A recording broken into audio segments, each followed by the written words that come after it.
This is the Eric Metaxas Show. Folks, welcome to the Eric Metaxas Show. Today is Tuesdays. Guess what that means?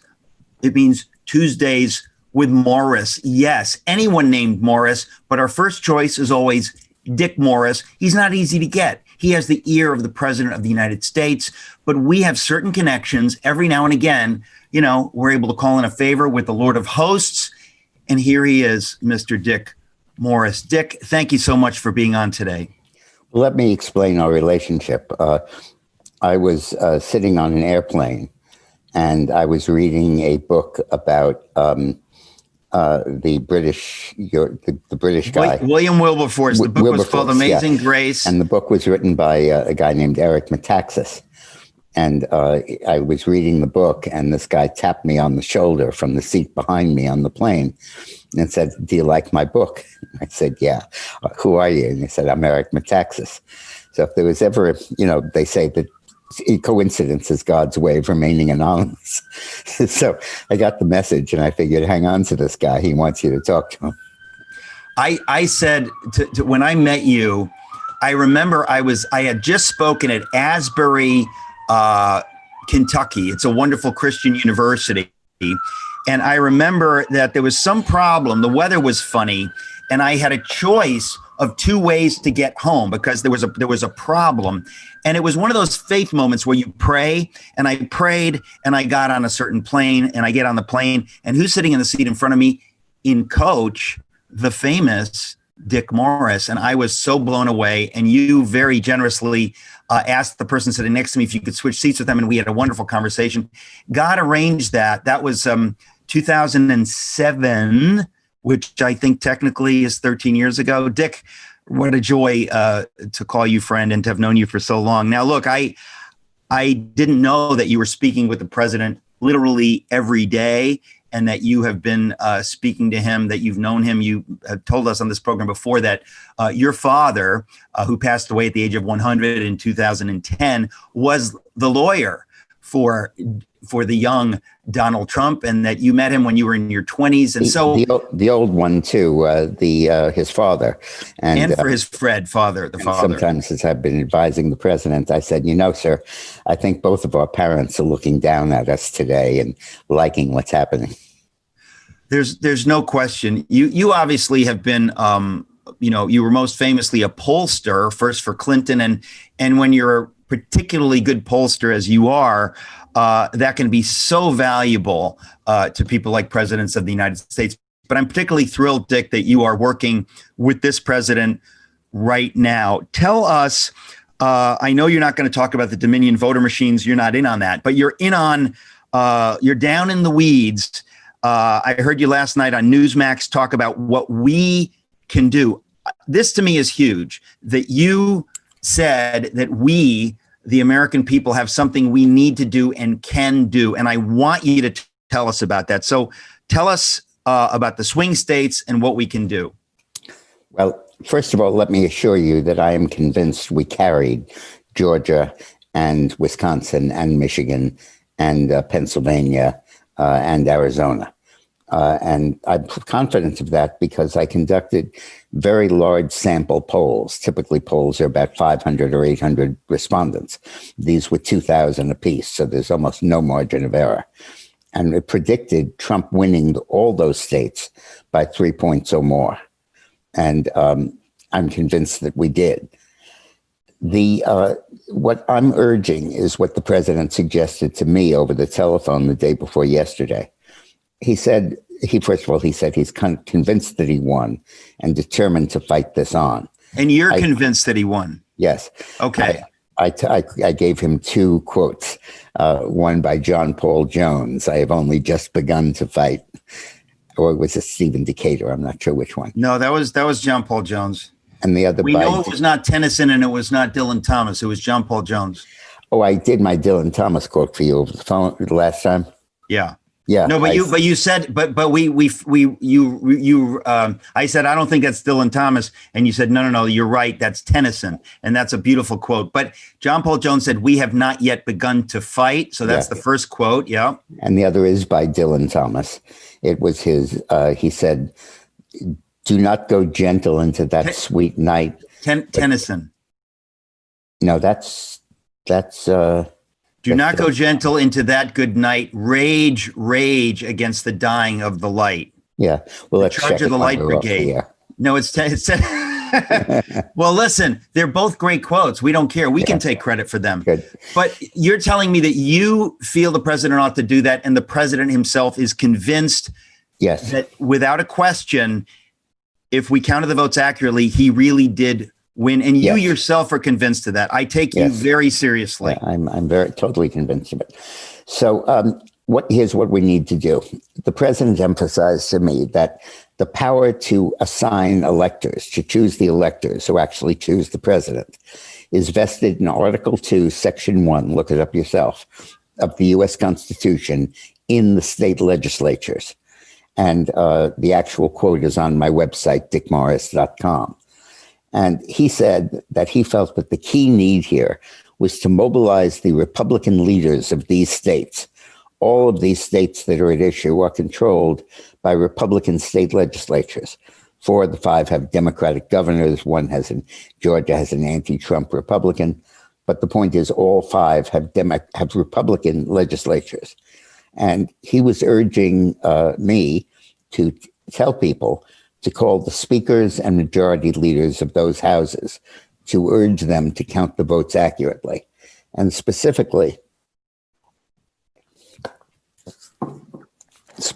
what we want is that all signatures be verified.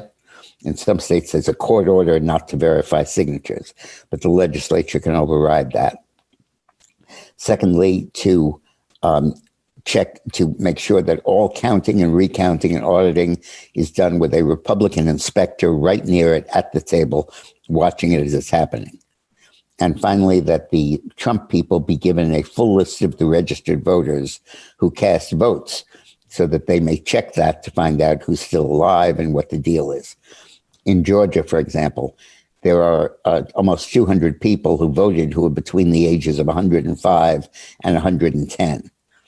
There are 2,000 who voted who are over the age of 100.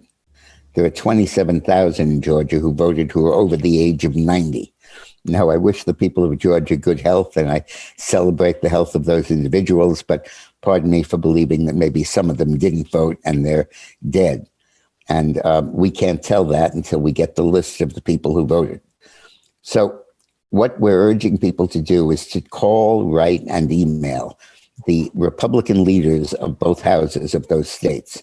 And those names and phone numbers and hard addresses and e-addresses are now all posted on my website, dickmorris.com. Okay, we've never done this on this program. We don't do this, but we're doing it now. Ladies and gentlemen, if you hear this on your radio, if you hear this on your podcast, if you're watching this on YouTube, I am personally begging you to do this for the sake of the world, not just for this nation, because we are the bellwether nation in the world. We hold up the torch of liberty for the world. And all we are asking, think of this, is for an accurate vote count. You don't need to side with Trump. You are siding with justice and righteousness and truth. And we cannot even have an election where someone wins and half the people are wondering if it was legal. That is a sick situation. That is the undermining of democracy for every American. So I want to tell you before we go to this break very clearly, and we'll be back with Dick Morris, we're asking you to go to dickmorris.com. Folks, I'm begging you, please do this.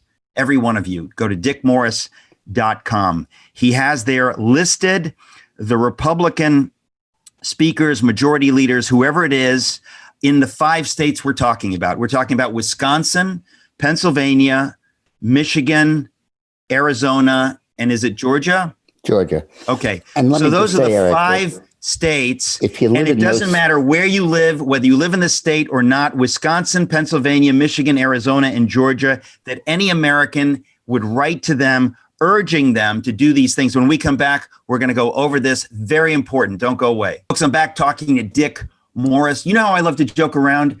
We don't have time. This is way too important. I was asking you in the previous segment, and I'm going to ask you again very clearly. Dick has told us that the president asked him to get every American, that's not just the folks in Wisconsin, Pennsylvania, Michigan, Arizona, and Georgia, every American to write to the leaders, the Republican leaders of these state legislatures, Wisconsin, Pennsylvania, Michigan, Arizona, and Georgia, to write to them and to ask them, Dick, you mentioned several things. First of all, to not certify until they have overseen that every signature is verified, that's not up in the air because that's an ugly loophole, that all the counting would be done with GOP inspectors watching so that there is no question that every vote is counted correctly. Not watching from 40 feet away. Yeah, right not voting from 40 feet away, which is just despicable. And then thirdly, that the Trump organization would be given a full list of all registered voters so they themselves can check whether the voters are in fact living and registered or dead and obviously shouldn't be on the rolls. So Dick, that's all at dickmorris.com. This is something every American can do. And if everyone listening to this program were to do this, folks, I don't ask much. I'm asking you for the sake of this republic, not for Trump to win, but for that justice be done, that every American can be confident that this election was not rigged. Because if people feel that cynicism, that's the end of democracy. It's the end of it. So Dick, forgive me for going on, but I want people to be crystal clear. dickmorris.com, right. What they need to do. The situation in each state is a little different. In Arizona, they are simply refusing to have a recount, and that's outrageous. The law says you're only entitled to a mandatory recount if you lost by fewer than 500 votes, and that's designed for dog catcher elections. But for president in a state that casts 3 million votes, you're not going to have a 500 vote margin. In Georgia, they're having a recount, but the inspectors are 40 feet away.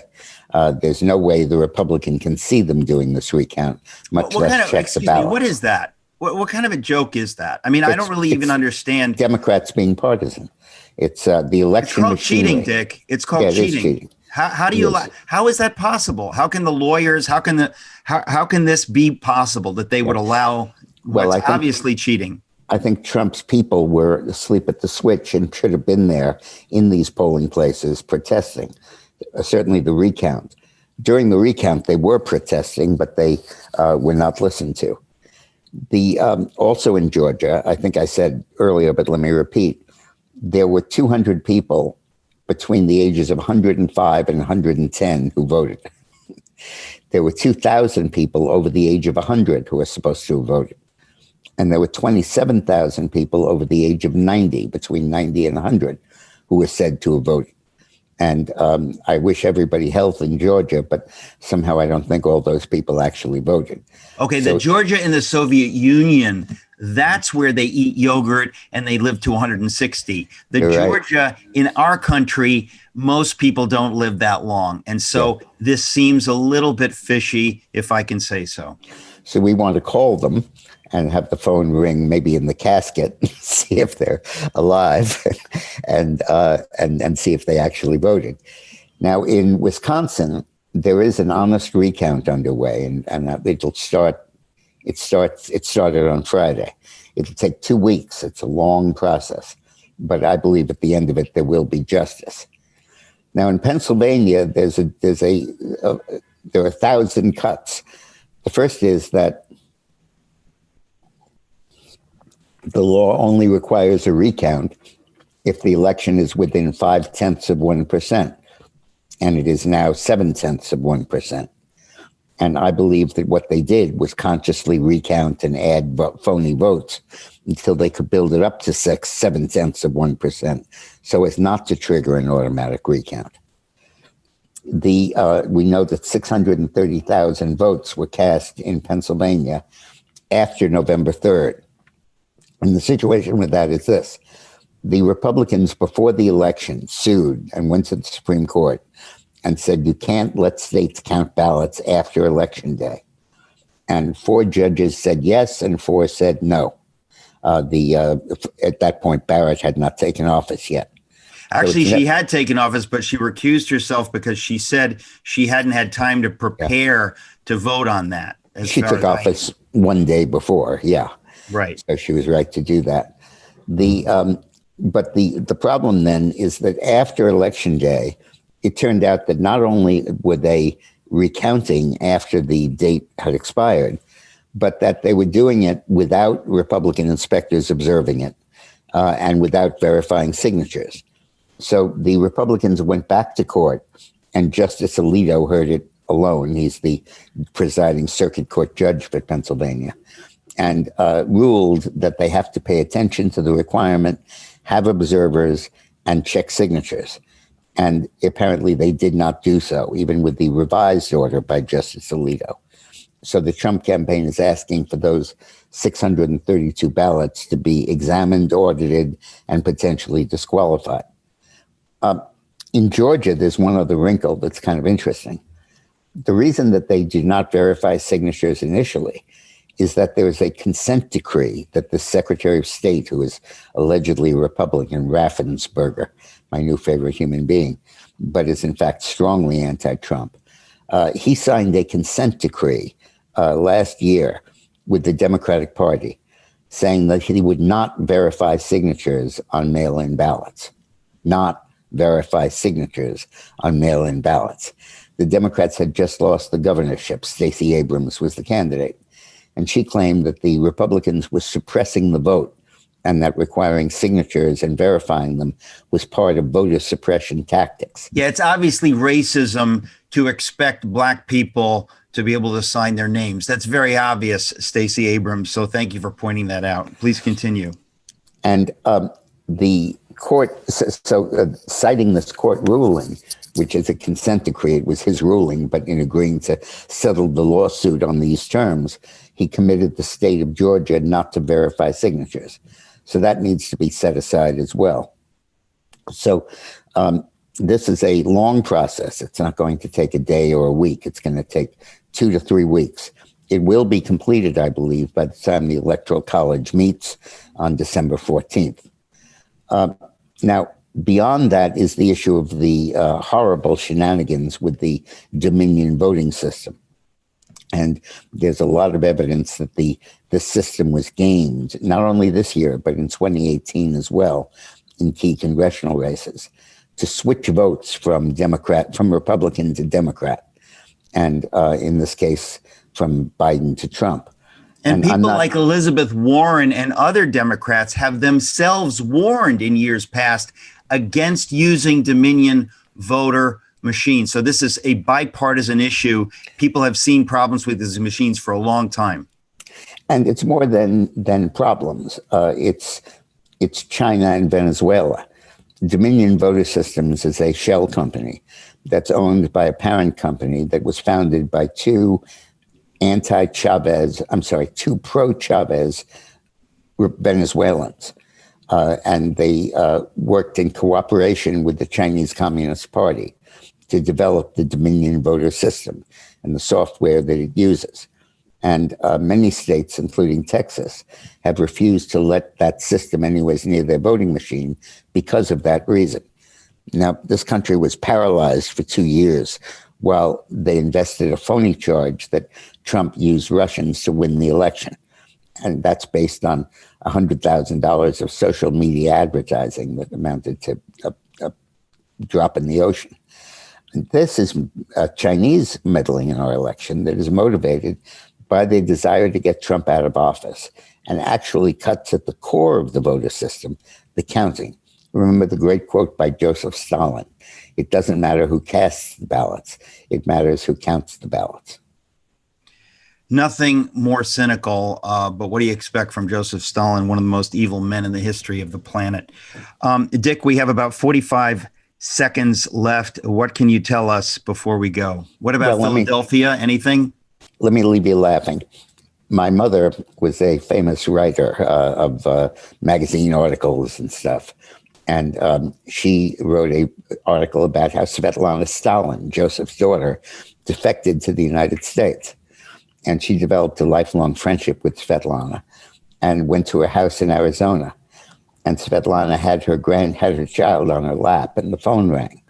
And she handed the baby to my mother and said, "I have to go get that phone."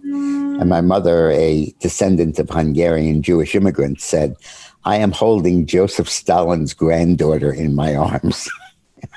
It is insane. And she, by the way, Svetlana became a Christian. I don't know if you know that. We're out of time. Dick, we love you. We'll talk to you as soon as possible. Thank you. And I will execute on these things. That's very important. Thank you. Bless you, Eric. Thank you. Quick question. Do you share the values of the people who sell you things? Hello, I'm Mike Lindell. I can tell you that I do. I love Mike Lindell, not just Mike Lindell, but what he stands for. And I encourage you to use this time at home to get back in the Word, read our Bibles, and spend time with our families. The dude said that at the White House. How can you not love him? What difference at this point does it make? No, actually, it does make a difference. How you spend your money is as important as how you vote. And you don't want to, help elect some crazy guy, do you? You may cut me, man, but I'm going to wrap this chain around your head. Did he just say that? If you fell off sideways, you landed on the darn cement. So if you want your money to support good things, visit mypillow.com. Corn Pop was a bad dude. And please use the discount code ERIC or Metaxas. If you used pomade in your hair, you had to wear a bathing cap. A bathing cap? Anyway, please go to mypillow.com and use the code ERIC or Metaxas. Corn Pop was a bad dude.